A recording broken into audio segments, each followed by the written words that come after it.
स्वागत है आपका हमारे यूट्यूब चैनल में। तो इस वीडियो में देखेंगे 9 क्लास का साइंस चैप्टर 3 परमाणु और अणु का MCQ यानी मल्टीपल चूज क्वेश्चन, जो बोर्ड एग्जाम 2021-22 दिसंबर में एग्जाम होने वाला है। ठीक है, उसमें किस तरह का क्वेश्चन आएगा उसका सेट। ठीक है, तो आज तीसरा चैप्टर में जितना भी MCQ बन सकता है, तीसरा चैप्टर का 50-60 जितना भी है टोटल MCQ आपको यहाँ पे बताएंगे अभी। ठीक है, तो वीडियो पूरा देखिएगा, इससे बाहर का कोई भी क्वेश्चन नहीं आएगा, है ना, जितना ही बता रहे हैं। इससे पहले पहला चैप्टर अपलोड कर दिए हैं, उसमें 52 क्वेश्चन था लगभग, है ना, तो उससे ज़्यादा क्वेश्चन बन ही नहीं सकता। वैसे इसमें भी 50-55 है, तो इतना पढ़ लीजिएगा तो आराम से आप बोर्ड एग्जाम जो होने वाला है दिसंबर में MCQ, उसमें आप आराम से 100% मार्क्स ला सकते हैं। ठीक है, 40 में 40 नंबर आपको सही हो जाएगा अगर पूरा वीडियो आप देखते हैं तो।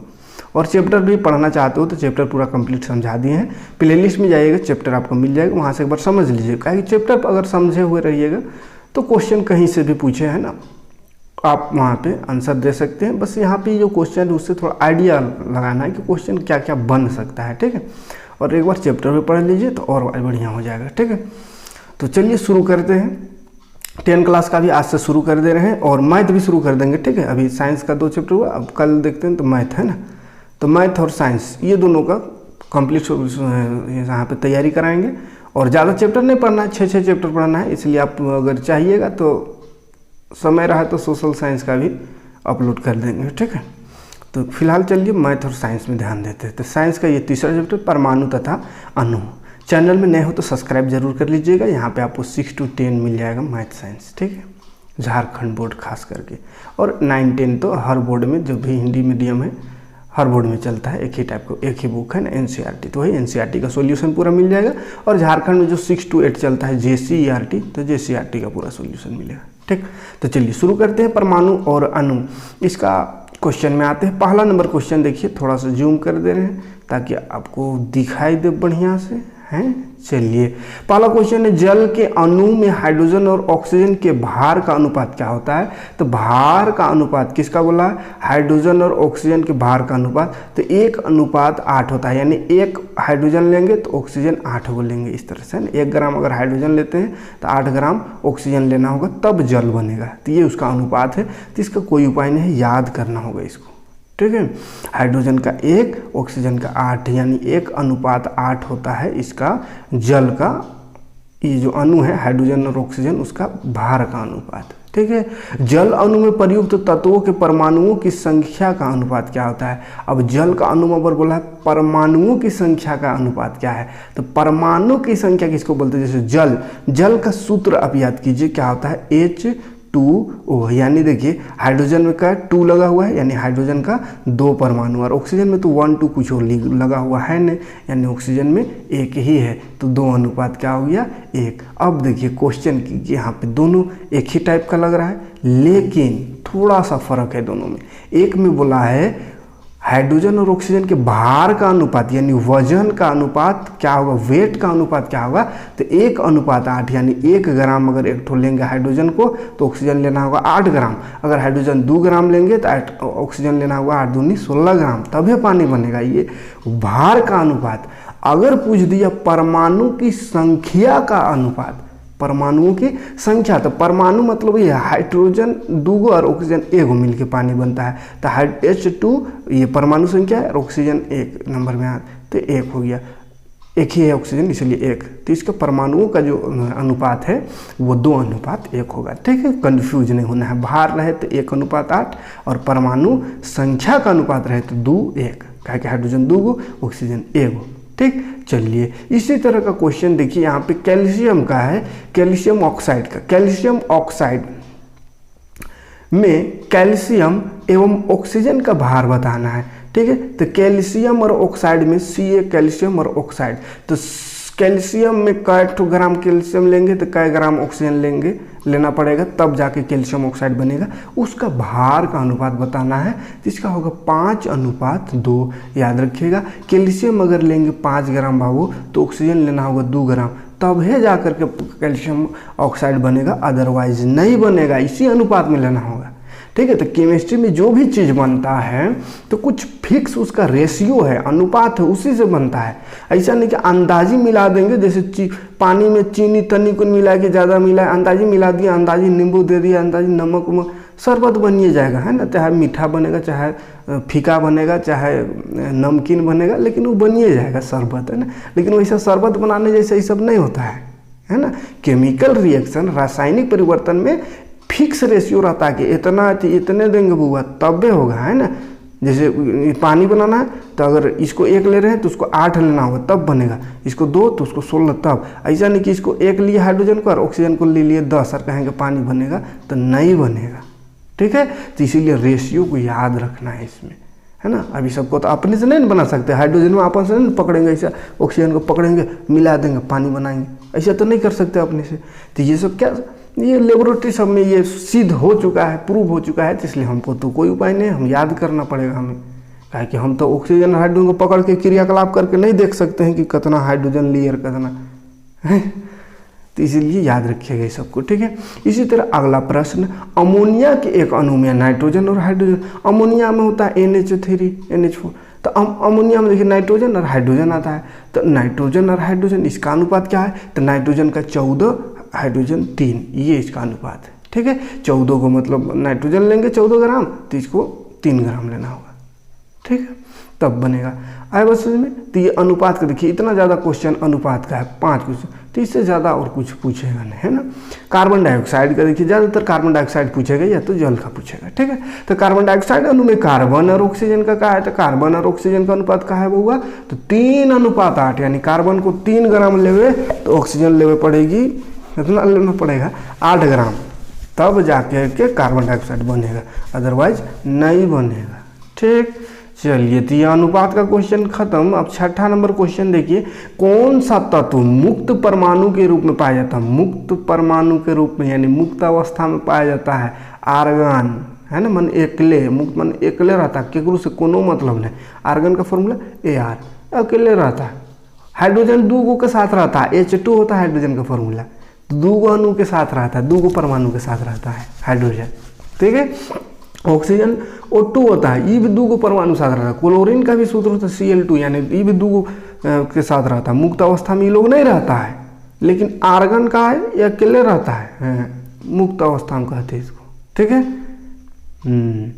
आगे देखिए, अच्छा, ये मुक्त अवस्था को इनर्ट गैस या क्या गैस कहते हैं हिंदी में, इनर्ट गैस, अकीर्य गैस, हाँ अकीर्य गैस की, हाँ खैर आएगा, वो भी क्वेश्चन आएगा। निम्न में कौन सा तत्व बहुपरमाणुक है, बहुपरमाणुक याद कीजिए, क्या बताए थे, पढ़ाए चैप्टर है ना, पूरा पढ़ लीजिएगा एक बार तो बहुत बढ़िया समझ में आ जाएगा। ज़्यादातर क्वेश्चन अपने से कर लीजिएगा, इसलिए एक बार चैप्टर पढ़ लीजिएगा, है ना। चैप्टर पढ़ा हुआ रहेगा तो क्वेश्चन कहीं से पूछे जवाब अपने आप आएगा। बहुपरमाणु जिसमें बेसी परमाणु रहता है, 2 से बेसी, है ना, 2 या 2 से बेसी परमाणु तो उसको 2 रहता है तो उसको द्विपरमाणु, 3 रहता है तो त्रिपरमाणु, है ना, 4 रहता है तो चतुर्परमाणु। इस तरह बहुत लेकिन रहे तो उसको बहुपरमाणु यानी सबसे बेसी। देखिए, क्लोरीन में 2 होता है, ऑक्सीजन में 2 होता है, फास्फोरस में P4 होता है 4, सल्फर में S8 होता है, तो बहुपरमाणु में S8 लगा देंगे, मतलब बहुत परमाणु है।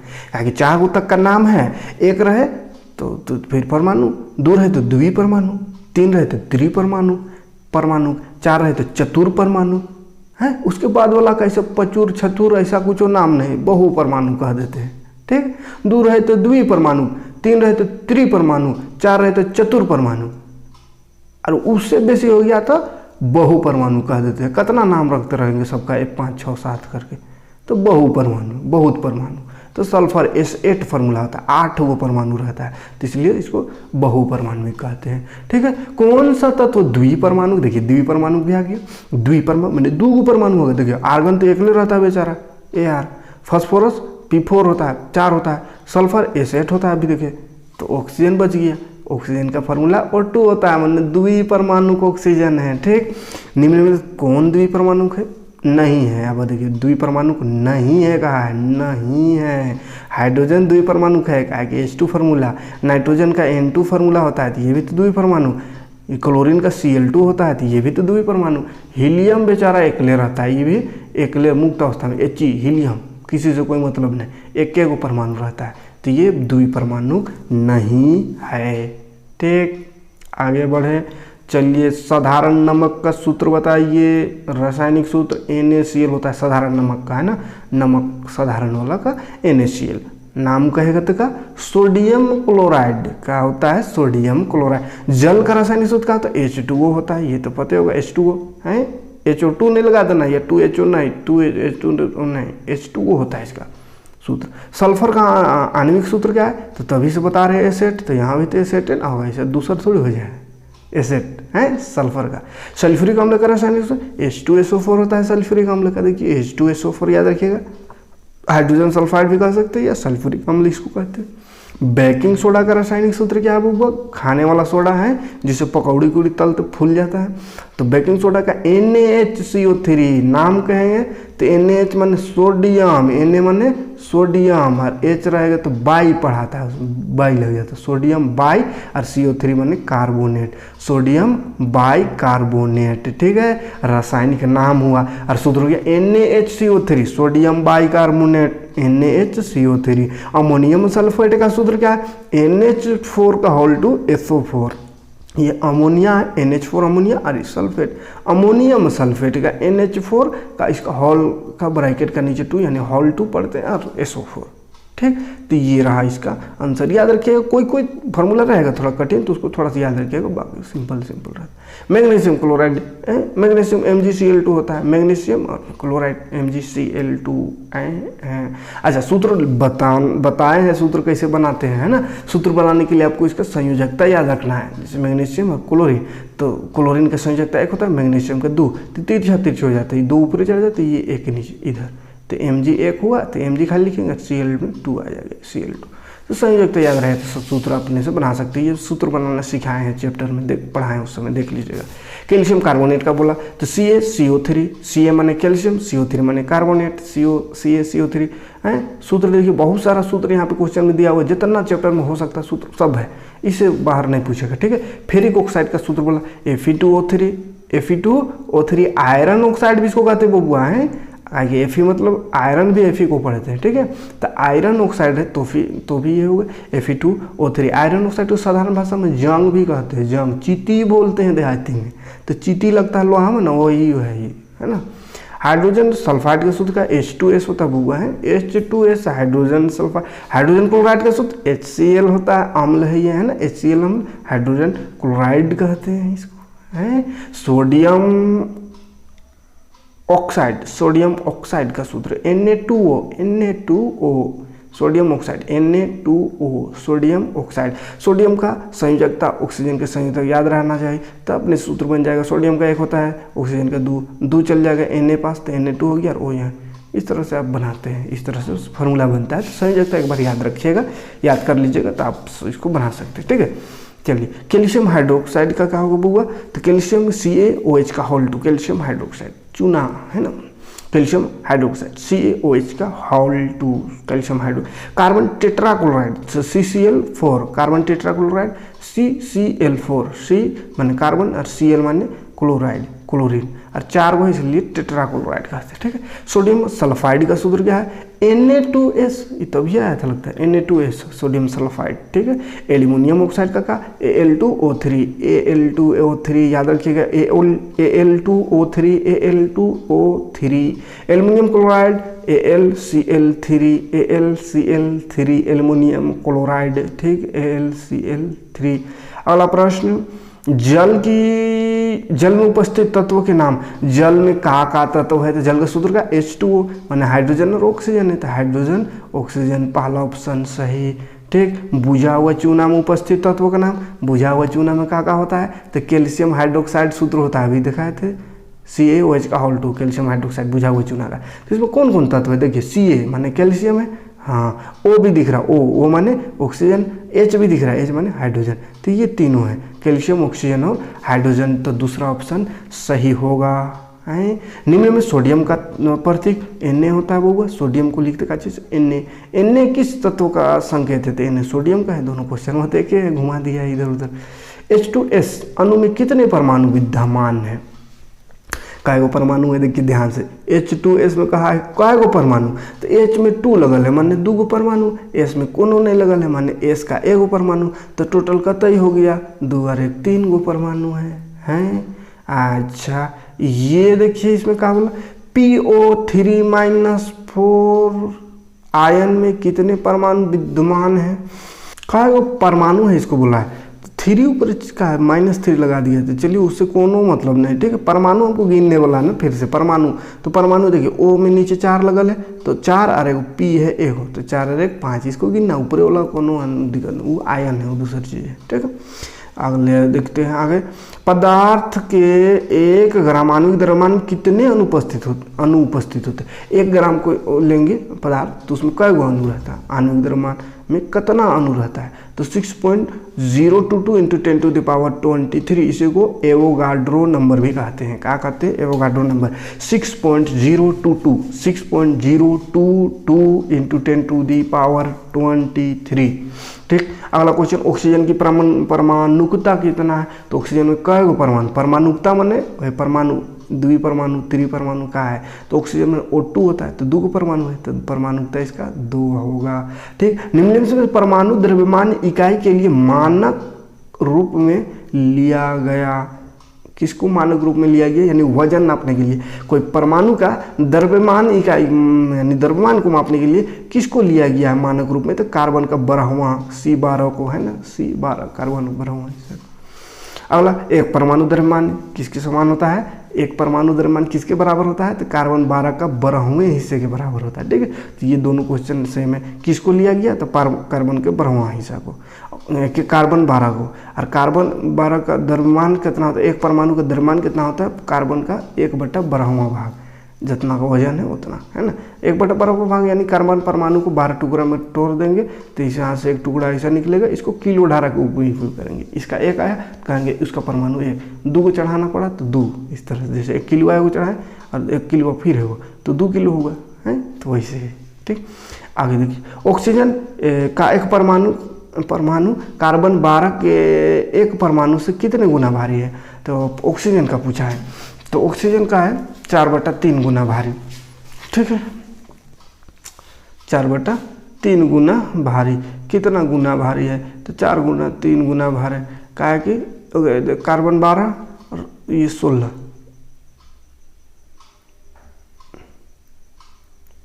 ठीक। क्या बोला, ऑक्सीजन का परमाणु कार्बन कितना हिस्सा है, तो कार्बन 12 होता है, गुना करके देख लीजिए 4/3, तो 3 चौके 12 कट गया, 4 चौके 16, ऑक्सीजन का 16 वजन होता है, तो ये 4/3 ग्राम होगा। प्रकृति में ऑक्सीजन गैस किस रूप में उपस्थित है, तो प्रकृति में ऑक्सीजन जो है अणु के रूप में उपस्थित है, अणु यानी मिल के O2 के रूप में है, ठीक। प्रकृति में उत्कृष्ट गैस किस रूप में उपस्थित है, उत्कृष्ट गैस यानी वही इनर्ट गैस जिसको बोलते हैं, परमाणु के रूप में उपस्थित है, जैसे आर्गन, AR खाली परमाणु, इसमें 2 3 रहता तो अणु कहते हैं इसको, ठीक। हीलियम, जेनन, रैंडम, ये सब, ठीक है।